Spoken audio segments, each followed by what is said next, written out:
السلام علیکم۔ ایک ایسا کلمہ جس کا اجر اللہ پاک خود دیتا ہے۔ رسول صلی اللہ علیہ وآلہ وسلم نے فرمایا، ایک شخص نے ایک مرتبہ ایک کلمہ پڑھا، یا رب لک الحمد کما ینبغی لجلال وجہک وعظیم سلطانک، تو فرشتے گھبرا گئے کہ ہم اس کا اجر کتنا لکھیں۔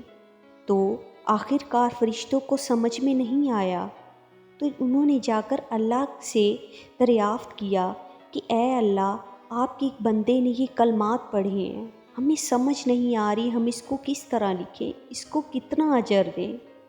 تو پروردگار نے باوجود جاننے کے، میرے رب کو معلوم تھا کہ اس نے یہ کلمات کہے ہیں، باوجود جاننے کے فرشتوں سے پوچھا کہ اے میرے فرشتوں، اس نے کیا کہا ہے؟ تو فرشتوں نے آگے سے جواب دیا، اے میرے رب، اس نے یہ کلمات کہے ہیں، ہم اس کو کتنا اجر دیں؟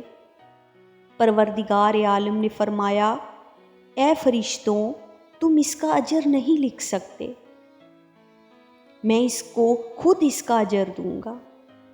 جب یہ بندہ مجھ سے ملاقات کرے گا، اس ملاقات کے وقت میں اس کو اس کلمے کا اجر دوں گا۔ سبحان اللہ۔ ثواب کی نیت سے اس کو ضرور آگے شیئر کریں، میری ویڈیو کو لائک کریں، میرے چینل کو سبسکرائب کریں۔ تھینک یو سو مچ۔ اللہ حافظ۔